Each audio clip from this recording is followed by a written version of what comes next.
इसीलिए कॉकरोच जनता पार्टी को 2-3 बातें मैं कहना चाहता हूँ यहाँ से। कॉकरोच एक ऐसा कीड़ा है जिसकी बड़ी विशेषताएं, उसका सर काट दो फिर भी नहीं मरता हो। कि नेताओं को एक बात का कॉन्फिडेंस है कि तुम कॉकरोच जनता पार्टी बना लो, एक आदमी नारा लगाएगा सब उसके पीछे जाके खड़ा हो जाएंगे ना। जब से ये धरती बनी है तब से ये नियम चला रहा है, डिवाइड एंड रूल, बांटो और राज करो।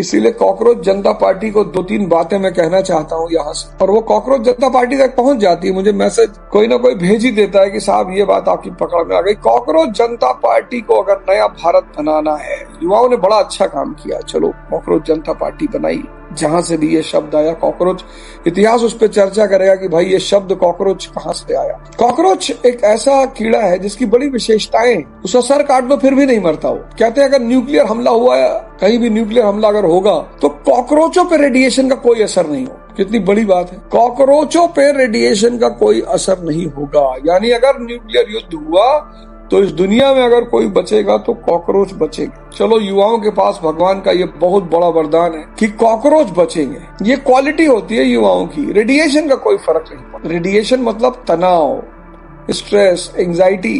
पर आपने ये जो पार्टी बनाई बहुत अच्छा किया बनाया। इस पार्टी को आप बहुत ही पॉजिटिवली इस्तेमाल कर सकते हैं। अगर आप किसी के बहकावे में आए और आपने उत्पात मचाया और आपने बदतमीजी की तो आप ये जान लो कि भारत एक अलग तरह का मुल्क है। भारत एक बिल्कुल अलग तरह का मुल्क है। भारत की स्थिति बिल्कुल अलग है। भारत में उदंडता संभव नहीं है। आज के समाज में सबको लगता है, क्या प्यार से नेताओं ने काम किया, सलाम है नेताओं को, सलाम है। बिल्कुल यही काम अंग्रेजों ने किया था, एकदम यही काम। 1850 के बाद, कॉकरोच जनता पार्टी को बता रहा हूँ, सुन लो, 1850 के बाद यही तुम्हारी सबसे बड़ी चुनौती है कॉकरोच जनता पार्टी। 1850 के बाद जब राष्ट्रीय आंदोलन शुरू हुआ, 1850 कॉकरोच जनता पार्टी इस देश के युवाओं को सुनना चाहिए और खासकर कॉकरोच जनता पार्टी को सुनना चाहिए। क्या सुनना चाहिए? 1850 के बाद जब नेशनल मूवमेंट शुरू हुआ, राष्ट्रीय आंदोलन शुरू हुआ, अंग्रेजों को चिंता हुई, ब्रिटिश हुकूमत को चिंता हुई कि अरे बाप रे बाप, राष्ट्रीय आंदोलन शुरू हो रहा है। उन्होंने कहा सुनो, डिवाइड एंड रूल का खेल तो सदियों पुराना है। जब से ये धरती बनी है तब से ये नियम चला रहा है, डिवाइड एंड रूल, बांटो और राज करो। तो जैसे ही राष्ट्रीय आंदोलन शुरू हुआ वैसे ही उसके साथ 2 धाराएं बहने लगी। तुरंत 2 धारा। एक तो सांप्रदायिक धारा, सर सैयद अहमद खान, और दूसरा जातिवादी धारा, ज्योतिबा फूले। दादा भाई नेहरू राष्ट्रवादी धारा के नेतृत्व कर रहे थे, सैयद अहमद खान सांप्रदायिक धारा का नेतृत्व कर रहे थे, ज्योतिबा फूले जातिवादी धारा का नेतृत्व कर रहे थे। अब ये सांप्रदायिक और जातिवादी धारा ये अंग्रेजों के खिलाफ में नहीं बोलती थी, यही तो इसका खेल था, क्योंकि ये अंग्रेजों को अपना रक्षक मानती थी। और मानना भी चाहिए तब भारत राष्ट्र तो था ही नहीं। पिछड़ा समाज वैसे ही परेशान था, दलित समाज वैसे ही परेशान था, तो उसको मानना भी चाहिए। भाई डॉक्टर अंबेडकर अंग्रेजों के पक्ष में खड़े रहते थे, स्वाभाविक था, क्योंकि अंग्रेजों ने ही उन्हें इस सामाजिक दलदल से बाहर निकाला था, तो वो खड़े होते थे, उसमें कोई बुराई नहीं। जो भी आपका रक्षक होगा आप उसके साथ खड़े होंगे, उसमें कोई 2 राय है ही नहीं। तो ये जो 2 धाराएं बहने लगी राष्ट्रवाद के साथ साथ, अंग्रेज निश्चिंत हो गए। जैसे ही राष्ट्रवादी धारा ताकतवर होती थी, ये दोनों धाराओं को एक्टिवेट कर देते थे कि अरे तुम लोग क्या कर रहे हो। और जैसे जैसे राष्ट्रवाद की धारा मजबूत होती गई, वैसे वैसे सांप्रदायिक धारा और जातिवादी धारा भी मजबूत होती गई। 1885 में जब कांग्रेस बनी राष्ट्रीय दल के रूप में, नेशनल पार्टी के रूप में, तब अंग्रेजों को लगा कि यार इस पार्टी के साथ और पार्टियां क्रिएट करो। तो 1906 में मुस्लिम लीग बनी। कांग्रेस मुसलमानों का नेतृत्व नहीं करती है, मुसलमानों का नेतृत्व कौन करता है? मुस्लिम लीग। हालांकि राष्ट्रवादी मुसलमानों ने इस बात को मानने से इनकार कर दिया। 1906 में मुस्लिम लीग, 1909-15 में हिंदू महासभा, 1919 में चैम्बर ऑफ प्रिंसेस। इतनी पार्टियां पैदा करवा दी अंग्रेजों ने कि अब जैसे ही राष्ट्रवादी आंदोलन शुरू होगा, ये जितनी भी पार्टियां हमने पैदा कर रखी, जाति, देश, धर्म और क्षेत्र के नाम पर, ये सब कांग्रेस का विरोध करेंगी। वही हाल आज भी है कॉकरोचों, वही हाल आज भी है। तुम्हारे सामने सबसे बड़ी चुनौती भारतीय समाज को एक करना है। ये तुम्हारे सामने सबसे बड़ी चुनौती है कि तुम भारतीय समाज का एकीकरण, यूनिफिकेशन ऑफ इंडियन सोसाइटी कैसे करोगे। समाज में, इस समाज को झेल पाना, इस समाज में कायदे से रहना, इस समाज में जी लेना, यही उपलब्धि है। और जब आदमी को सामने पूरा, मैं बार बार इसीलिए आपसे कहता हूँ, आप शायद मेरी बातों को ध्यान नहीं देते, मैं कहता हूँ जब तक उजाला है तब तक तो कोई बात नहीं। उजाले में आप शमशान में बैठिए, आपको डर नहीं लगेगा। उजाले में आप कब्रिस्तान में बैठिए, आपको डर नहीं लगेगा। लोग पूछ रहे ध्यान क्यों करना चाहिए, लेकिन जैसे ही अंधेरा होगा सब गायब हो जाएंगे, साया भी गायब हो जाएगा। तो जब सब गायब हो जाएंगे तो उस समय सिर्फ एक चीज काम आएगी बस, और वो है आपकी आंतरिक शक्ति। आज के बच्चे को देखो आप, आज के बच्चे वाटर पार्क जाने के लिए बड़े परेशान हैं। आज के बच्चे झूला झूलने के लिए बड़े परेशान हैं। क्यों? बच्चे भी स्ट्रेस में। अब वो स्पीड वाले झूले झूलेंगे, विचार शून्य हो जाएंगे, मजा आएगा उनको। जीवन के अंतिम सांस तक खेलना चाहिए। अगर आपके घर के आसपास बैडमिंटन खेलने की सुविधा है, बास्केटबॉल खेलने की सुविधा है, लॉन टेनिस खेलने की सुविधा है, नहीं है फिर तो कोई बात ही नहीं, स्विमिंग करने की सुविधा है, तो आप इनमें से किसी एक को जरूर पकड़ लीजिए। एक तो सबसे बड़ी बात जानते क्या है कि भारत, हमारे नेता क्यों निश्चिंत हैं? उसकी एक वजह है, उन्होंने भारतीयों को कई वर्ग में बांट रखा। अगर लीडरशिप दलित के हाथ में होगी तो ब्राह्मण क्षत्रिय दूर रहेंगे। अगर लीडरशिप ब्राह्मण क्षत्रिय के, आप गौर करिएगा इन बातों, अगर लीडरशिप ब्राह्मण क्षत्रिय के हाथ में रहेंगे, दलित दूर रहेगा, मुसलमान दूर रहेगा। उन्होंने समाज को इतने हिस्सों में बांट दिया है कि नेताओं को एक बात का कॉन्फिडेंस है कि तुम कॉकरोच जनता पार्टी बना लो, चाहे शेर जनता पार्टी बना लो, चाहे हाथी जनता पार्टी बना लो, चाहे गैंडा जनता पार्टी बना लो, तुम कुछ भी बना लो, तुम एक नहीं हो पाओगे। ये जो नेताओं का तुम कॉन्फिडेंस देख रहे हो, इस कॉन्फिडेंस की वजह यही है। ये जो सारे नेताओं का तुम कॉन्फिडेंस देख रहे हो ना कि अरे कोई फर्क नहीं पड़ता, बनी होगी कॉकरोच जनता पार्टी।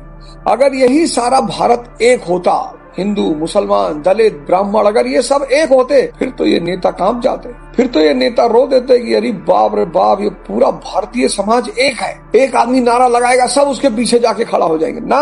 नेताओं को फुल कॉन्फिडेंस है कि चिंता मत करना, अगर दलित नेतृत्व आया तो ब्राह्मण, क्षत्रिय, वैश्य ये दूर हो जाएंगे।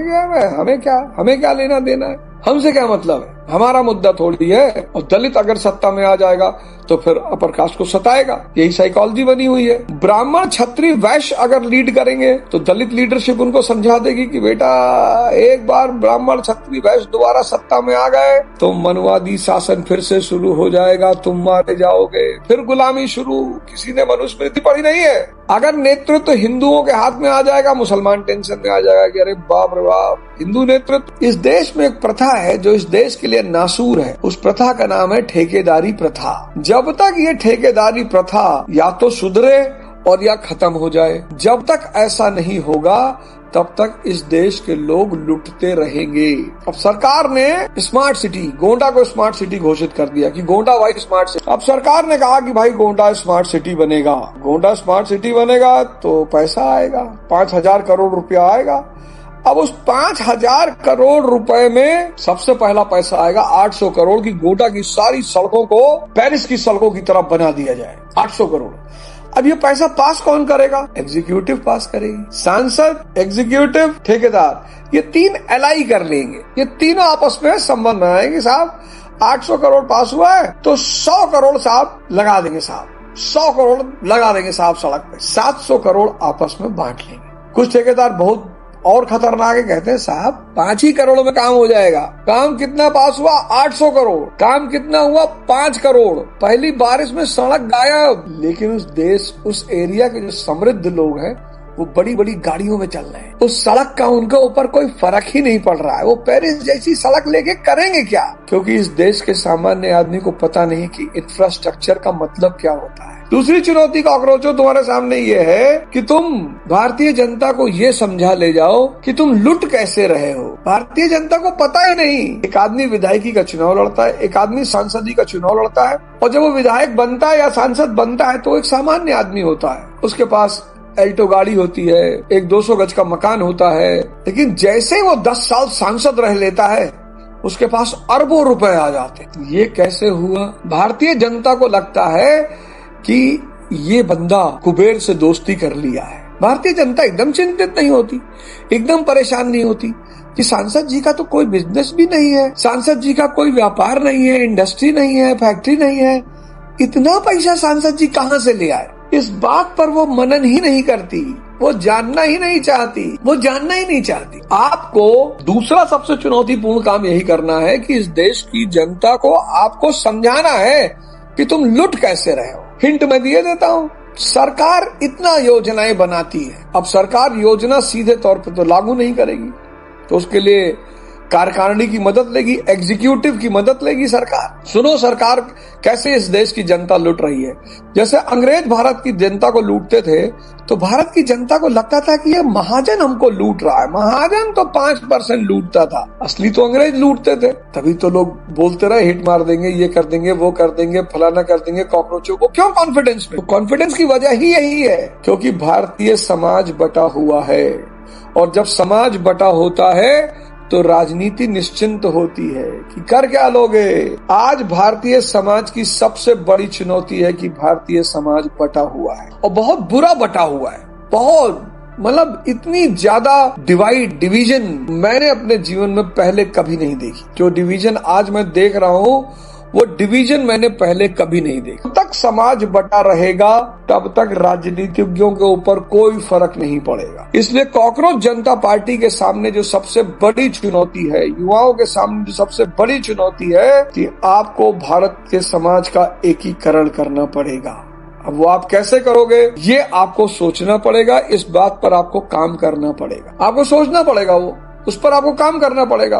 क्योंकि जब तक समाज एक नहीं होगा तब तक राजनीतिज्ञों को खतरे का एहसास नहीं। अंग्रेजों ने इस देश की भूमि को, जमीन को प्राइवेट प्रॉपर्टी बना दिया। पैतृक प्राइवेट प्रॉपर्टी, व्यक्तिगत संपत्ति, ऐसा नहीं था पहले, ऐसा नहीं था। व्यक्तिगत संपत्ति बना दिया और जमीन किसान के लिए मतलब भगवान। अब देखो अंग्रेज कैसे लूटते थे इस देश की जनता को, क्या सिस्टम सेट कर रखा था उन्होंने। जमीन किसान के लिए भगवान। अब अंग्रेजों ने क्या किया, जमीन को व्यक्तिगत संपत्ति, प्राइवेट प्रॉपर्टी बना दी। अब अवध ओझा के पास 10 बीघा जमीन है। अवध और सूखा पड़ गया, बारिश नहीं हुई, फसल बर्बाद हो गई।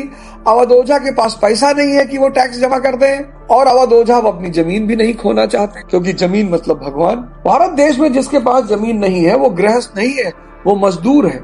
अगर आपके पास 1 एकड़ जमीन गांव में है और आपके घर के बाहर ट्रैक्टर खड़ा और बुलेट खड़ी है, उस पर लिखा हुआ महाकाल, तो कम से कम चौधरी की पदवी तो आपको मिलेगी ही।